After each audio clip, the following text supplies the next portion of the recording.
Alright, so I am recording this Leo Ascendant video for the millionth time.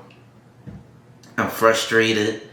It took me a lot of times to try to record and upload it on YouTube. So if I'm just running through this video and it seems like I'm impatient, it's because I've been saying the same things for a fucking while now. But nevertheless, let's get this shit over with. So, first thing I say of Leo Ascendant that they are natural leaders. You see this when you look at all the nakshatras that fall into Leo Ascendant. You look at the Maga side of Leo. Deity is the Petries, with the throne, with the symbol being the throne. The Petries are the ancestors, the people that came before us. They're alpha. They're number one. They came in before us, so naturally they had more experience and wisdom. But they don't necessarily have to be a leader. The difference between a boss and a leader, the leader is someone who just guides people and is also down there assisting the people. The boss is more so someone who just sits on their throne and just points and tells people where to go and what to do. In my opinion, the Maga native, they can lean more towards being the boss. But they're definitely people who have the leadership capabilities and qualities and could aspire to be in a high position of power. Just naturally just somehow end up falling into that type of category in their life. You look at Purva Falguni, the deity is Vaga, the deity is Vaga, but if my memory serves right, it is stated or believed that the character in person Arjuna has placements or prominent placements in Purva Falguni. He is not just only a warrior, but he comes from like a royal family, I believe. So the Purva Falguni side of Leo might not necessarily be at the top utmost authority and throne, sitting on the throne, but they could be associated with people who are, and they can have friends in high places. They cannot be too far and out of reach from someone who is on that throne and in a high place, potentially with the Purva Falguni side of Leo. Something flying in my face. Then you have with Uttar Falguni, the deity is Aryamem, the leader of the Petries, the leader of the ancestors and stuff. And in my mind, I always get this Don Corleone from the Godfather image or energy when I think of Uttar Falguni. The Uttar Falguni is very good and favorable for marriage and relationships if you have planets that are connected with love and the 7th house and Venus and Uttar Falguni. Very favorable for those type of things because there's a selfless nature to the Uttar Falguni side of Leo. Like for example, the Uttar Falguni, the symbol is like the foot of the bed. The Purva Falguni is the headboard, if my memory serves right, and the Uttar Falguni is like the foot of the bed.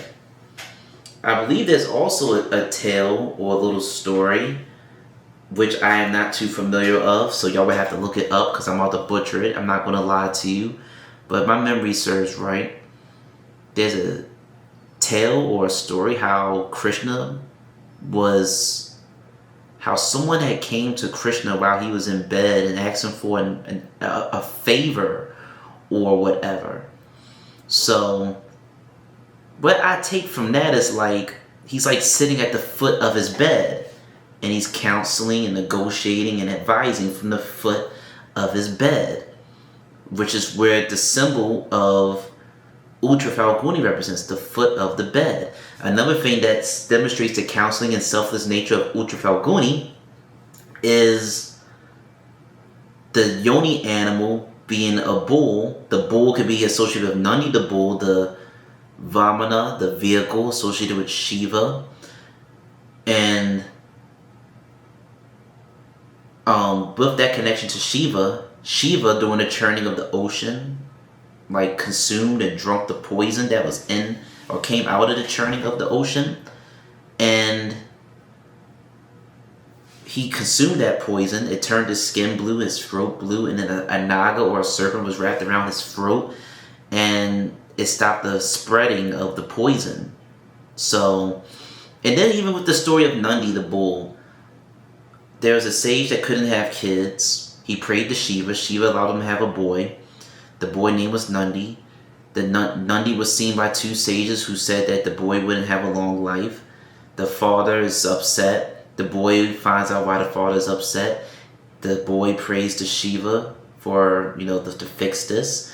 The boy is blessed and he becomes like the right-hand man of Shiva. And yeah, so Shiva can be very selfless and very life-giving. And we just see the selfless characteristics and natures associated with Uttara Falguni. We see the selfless natures and characteristics associated with Uttara Falguni Nakshatra. So we got the selfless leader of Uttara Falguni. That's all I can just keep thinking of. So boom, they all associate with leadership. Maga is on the throne, the utmost authority. The bird associated with Maga is an eagle. I believe a bird associated with Purva Falguni may also be an eagle. Don't quote me on that. But with Purva Falguni, he's not at the top of the throne, but he is close to people in the high positions of power. And then Uttara Falguni is just the selfless leader. A person who is among the people and of the people, down to earth, good at, counseling and advising and resolving disputes, things that are very good skills to have, especially when you're doing business with someone or when you're in a marriage. So, yes, and then also with Leo being in the first house, Leo originally associated with the fifth house of children, creativity, and all that good stuff.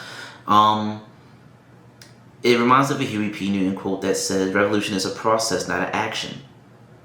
And, yeah, revolution is a process and not an action. Meaning that great change cannot be done in like one fell swoop. It's a process. It takes time. And the same thing can be said when it comes to having children. So, when it comes to having kids, you gotta find a partner. Once you find that partner, you gotta have sex. Once you have sex, you gotta wait 9 months till the kid is born. And even during those 9 months, there can be many complications in regards to the kid, and you almost losing the kid. And then once you go through all that shit, you are a parent. The same thing can be said with a Leo ascendant person, literally with children, or metaphorically with subordinates and underlings, because the children does not have to literally be children. It could just be subordinates, people who work and serve you. The Leo ascendant person have the leadership capabilities and qualities, but it may take some time before they grow into that person that they can be. I'm really freestyle. I'm not really looking at my notes that I took too much for this, unless I need to get my memory jogged. I'm trying to run through this as quickly as possible and just be straight to the point, because I'm irritated. Now, the second house is Virgo. The second house represents the immediate family that you come from, your personal wealth and finances. How do you provide sustenance for yourself? How do you provide for yourself? It's an Artha house. The second house, 6th house, the 10th house. The houses were originally earth signs in them. There are houses where they can show you how you sort of provide for yourself and your gains and all that good stuff. With Virgo there, and then with seeing Saturn, the second house is Virgo. Mercury is exalted. Venus debilitated. Virgo originally coming from the 6th house of health and debt and all those good things. You could maybe come from a family where there's some health issues, prominent health issues. You taking care of the health of your immediate family could be an issue. Family could have a negative impact on or have some prominent role on your own finances maybe. Your intelligence maybe comes to maybe handling the wealth of yourself, because Mercury is exalted. Your intelligence could be exalted on managing your family's wealth, or your intelligence can go to you managing your own wealth and maybe multiplying it or whatever. What else can I say about Virgo in the second house? But I can't really think of much except for that maybe health issues, prominent health issues with family. Family can have negative or just an impact on your finances in a general sense. And with Mercury exalted, just a big focus on you managing or properly utilizing your own finances potentially. I can't think of too much with Virgo in the second house. Virgo represents the digestive, is associated with the sixth house, with the digestive system and all that good stuff. Leo ascendant person could be a picky eater maybe. Who knows? You could be a picky eater. Who knows? Now, we move on to the third house. The third house is Libra. Libra originally comes from the seventh house of relationships, intimate one-on-one connections, business, and entrepreneur. Because one of the things that you look at in a person's chart, if you want to see if they're naturally inclined to be a businessman or entrepreneur, is you will look at their seventh house or their seventh lord. Because in order to be a boss, in order to be a leader, you got to have people up underneath you, which is another huge theme for Leo ascendant. No one becomes a boss or a leader just by themselves. Anyone who is great and successful, they had other people around them that helped them become great and successful. But yes, when you're looking at someone's chart, you want to see if they want to have the capabilities to be an entrepreneur or a boss or a leader. You will have to look at their seventh house and seventh lord to see their ability with negotiating and dealing with people on a one-on-one intimate basis. So, with Libra being in the seventh house, with Libra in the third house, we could see that maybe siblings, because the third house is associated with siblings and siblings, specifically youngest sibling, written communication, social media, short distance travel, neighborhood. You could meet your love interest through maybe your way of talking, how you talk, your medium of communication. You could meet them maybe a lot through social media. You could meet them a lot through giving speeches. You taking a whole lot of short travels within your immediate surroundings and environments. But through maybe your work, because the third house is skills with hands, the third house is communication, written communication, social media, whatever work you may do through social media, communications, and short distance travels, through your work, through whoever you're communicating to and with, you can draw and attract lovers or intimate connections or relationships or whatever. Your youngest siblings or siblings, they could be business people, entrepreneurs, meaning they could have like their own 9-to-5. They could have a 9-to-5 job, but on the side they may be selling some other things on the side and not just drugs, if that's where your mind is going. What else could I say?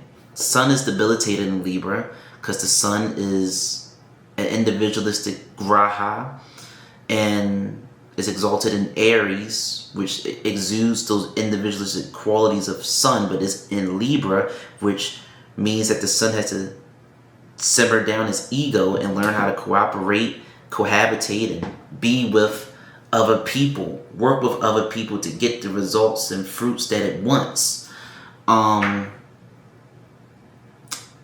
Then Saturn is exalted. So yeah, with the Libra in the third house, the Leo ascendant person will have to learn how to gather and garner or whatever good intimate connections and people skills through their communications, through their local travels. And it may require them to simmer down their ego and not be so individualistic and selfish. Naturally, with two strong grahas, Sun and Saturn, one being exalted, one being debilitated in the third house, they could have a very strong way of communicating, a very strong speech, strong way of communicating, impactful way of communicating maybe. Then we go to the fourth house with Scorpio being there. The fourth house could represent indoor dwellings, things that represent that maternal security that you would feel from your mother or mother figure. That can be a house. That could be your car. Just indoor dwellings, places where you feel safe and secure, where you can be vulnerable. And Scorpio originally comes from the 8th house of secrets, the occult, surgery, death, all sex, and all these other type of psychological things where things can happen. Scorpio's co-ruled by Ketu, originally ruled by Mars.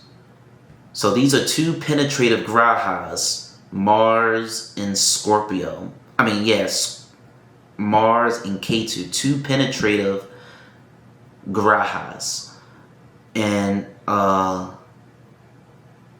naturally, whatever house you see Scorpio in, there could be some type of trauma or affliction with that area of your life.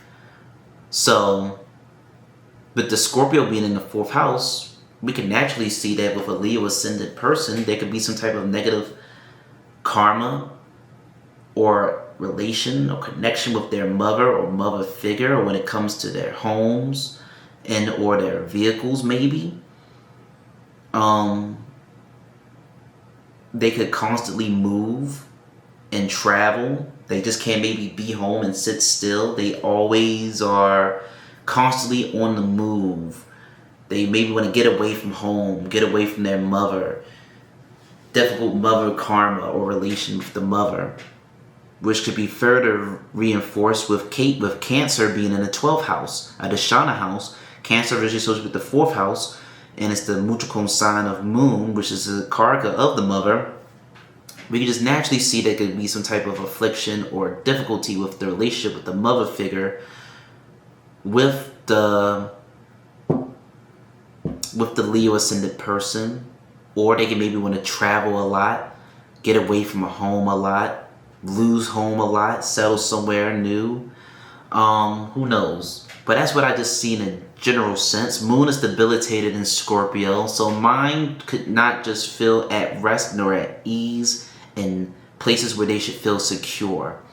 Or they can always just don't feel secure just having one place of security. They maybe want more.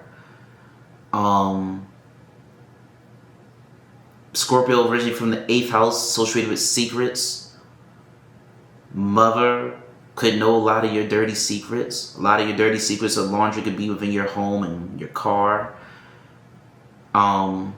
Naturally, a lot of people's dirty secrets are in places where they feel safe and secure, of course, but I don't know. There just be some difficult karma with the mother figure, or your home, or your vehicles. And you may be wanting to travel and move and get more than one of just those things. So, we go to the 5th house. The 5th house is Sagittarius. And yes, the 5th house is Sagittarius.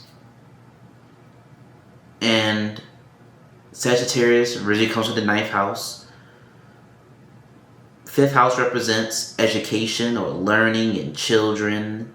Because 9th and the 9th is the 5th house, which shows that there's a connection with the 5th and the 9th house in regards to education and learning.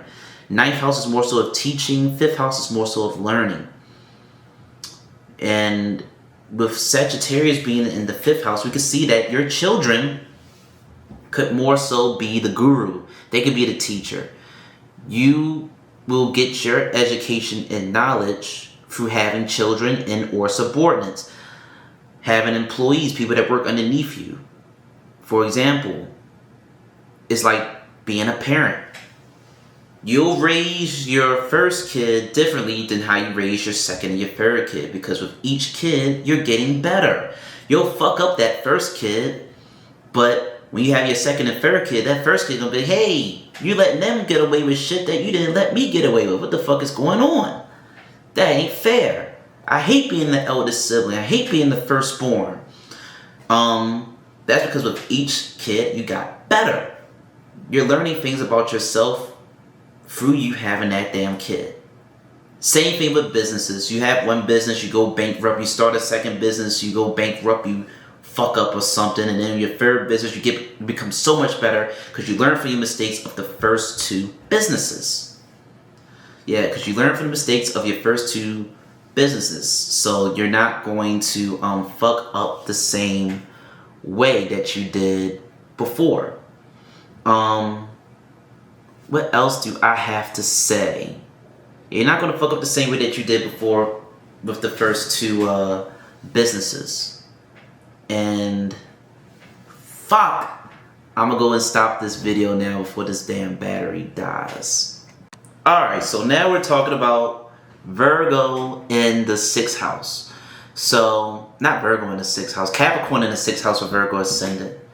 What is the 6th house? The 6th house is servants, slaves, day-to-day routine things that we deal with in this world.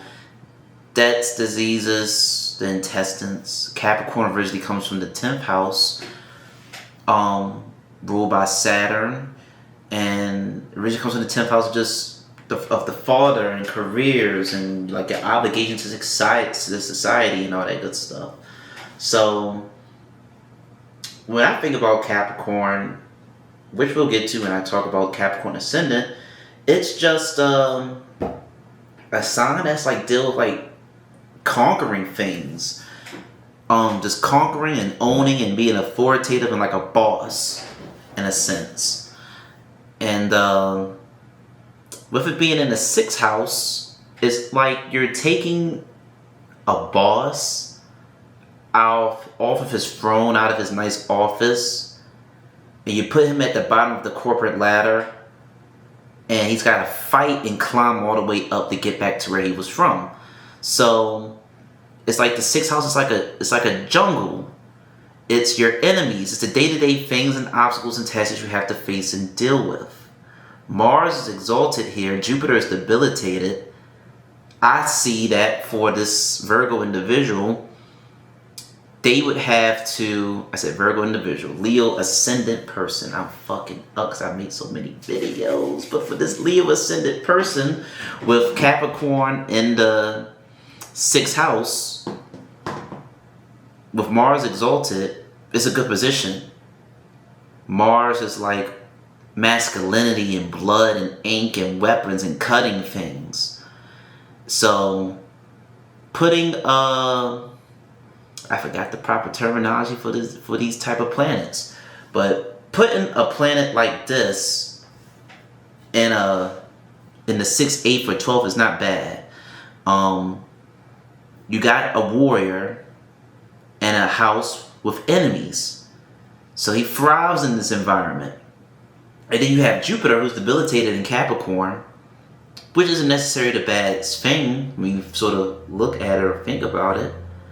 It's just that Jupiter has to use his intelligence for things other than, your Jupiter would have to use his intelligence for things other than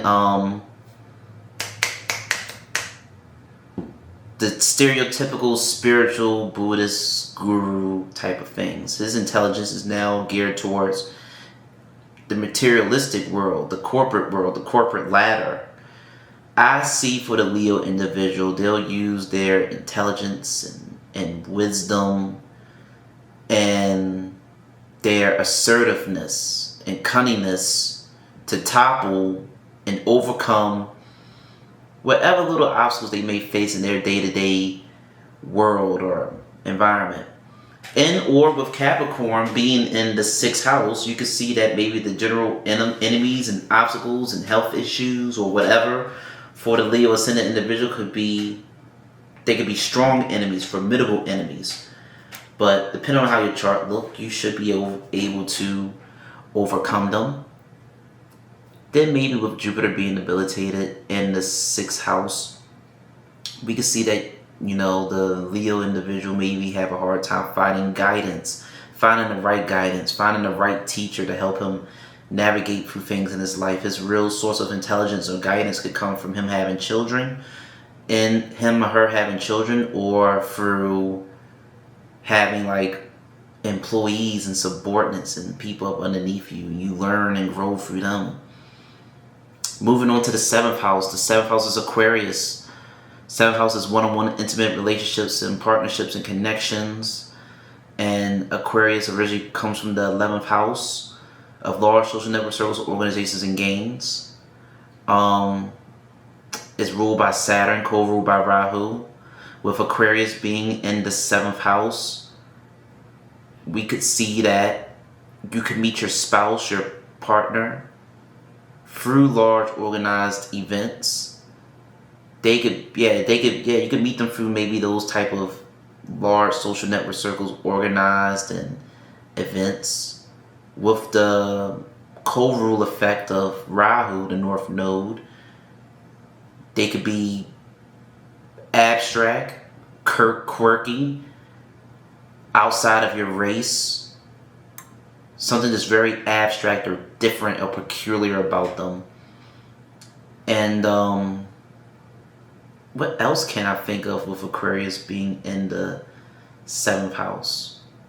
But yes, you may find your spouse through you involving yourself with large social network circles, organizations, and groups. They could be a lead or head of some type of organization, network circle, or group themselves and stuff. That's about the main thing that I can think of off the top of my head. I'm making sure I'm not missing nothing. But no, less is more. So that's all I can think of the 7th house with Leo. As I said, for you to be great, you need subordinates, you need underlings, you need partnerships, you need a network circle. So you can meet your partner, your spouse, on your endeavor or on your rise to growing into this leadership or into this great person that y'all have the capability of being. Then the 8th house is Pisces. 8th house is secrets. 8th house is sexual organs and surgery, death, and your in-laws, your spouse's wealth. And then Pisces originally comes from the 12th house of laws, isolation, foreign things. Your spouse, well, multiple things could happen in a general sense. You could have a distant relationship with your in-laws. Your spouse may hide money from you. Your spouse could have, money coming in from strange sources. The spouse could be secretive with the wealth. Spouse could gain the wealth from strange or unusual sources that they keep secret from you, maybe. That's about the general thing that I could think of with the 8th house. Maybe you or your spouse could be susceptible to injuring your foot, because 8th house is like injuries and maybe surgery. Specifically, the 3rd house can definitely be seen for surgery, because 8th of 8th is the 3rd house, and 3rd house is skill of hands. So, yes, I would say for the Leo ascendant, they could probably be susceptible to injury to the feet, because Pisces is the feet. And then also for the Leo ascendant, let me see, what was the 3rd house again? The 3rd house is Libra. I forget what organ is specifically associated with Libra. But nevertheless, that's all I can think of when it comes to the 8th house.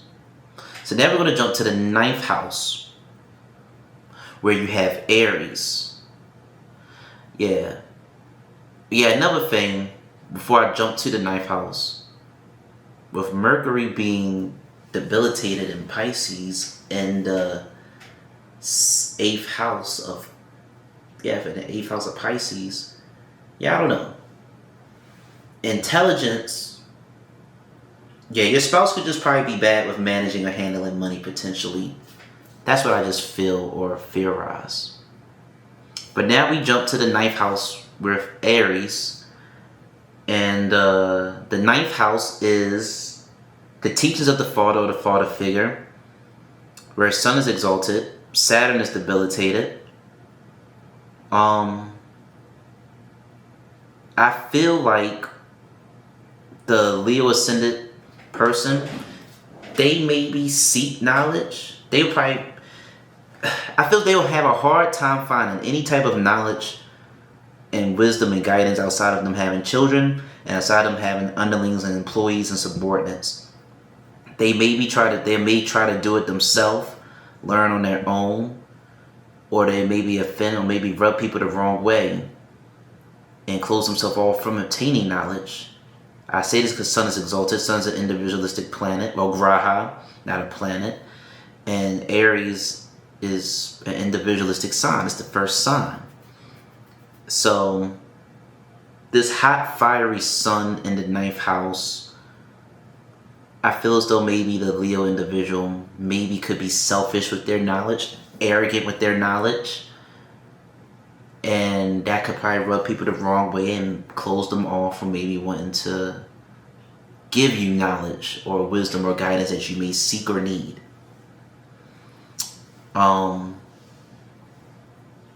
Yes. So instead of maybe looking for the teacher, you feel as though you are the teacher. You could be very strong-minded about your views or beliefs with the exalted Sun in Aries in 9th. Then we go to the 10th house. 10th house is Taurus. 10th house is your career.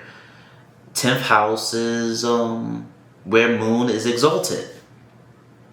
The mind, the emotions, they feel very good and comfortable in an environment where they are probably, I don't know, because Moon in 10th house can represent local government, managing and running things on a small local basis.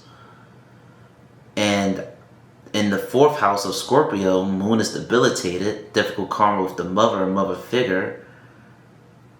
10th house can also represent maybe relationship with father, since the 4th house can represent the mother. Taurus comes from the 2nd house of nourishment and immediate family.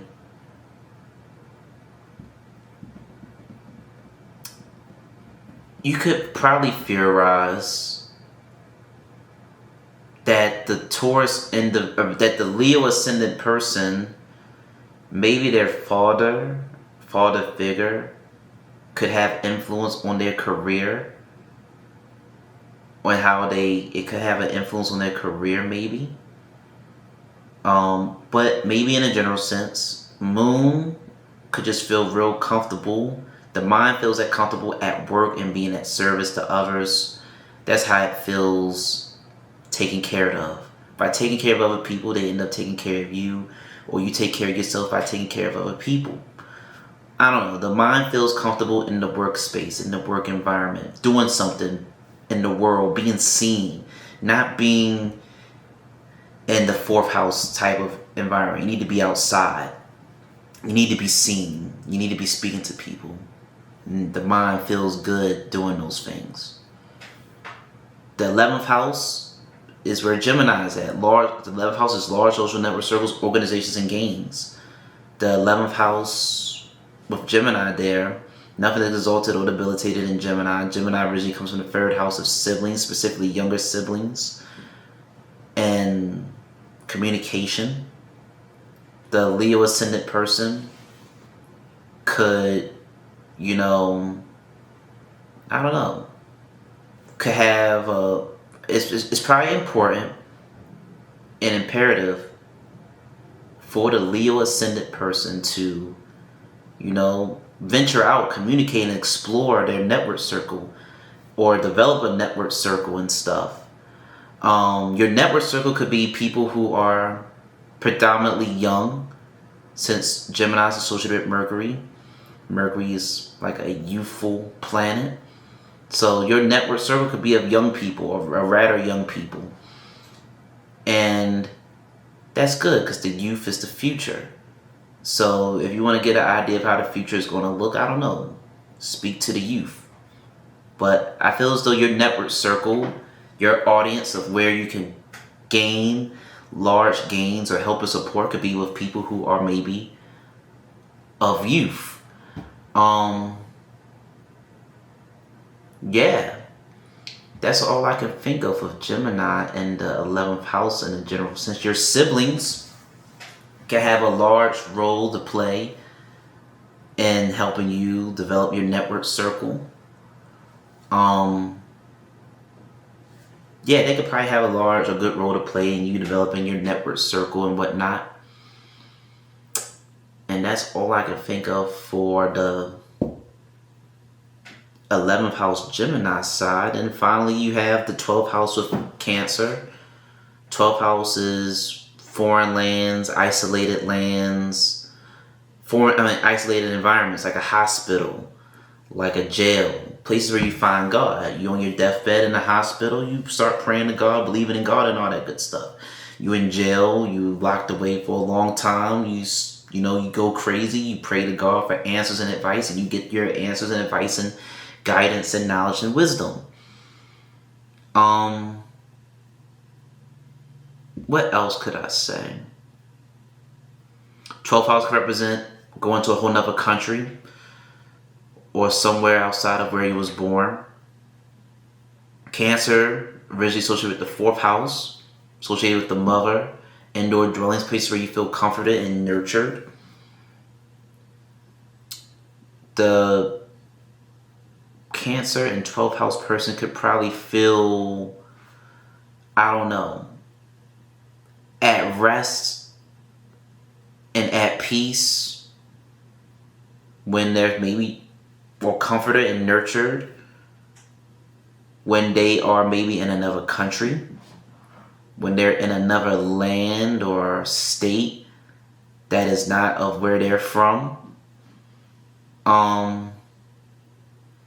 Relationship with mother or mother figure could be distant, absent, maybe non-existent. You could have a home or strive or desire to have a home away from your birth home. But I just see the difficulty with mother or mother figure. Jupiter is exalted in Cancer. You could maybe want to spread knowledge or nurture others in another country outside of your state. You maybe want to help in or nurture others outside of your own immediate environment.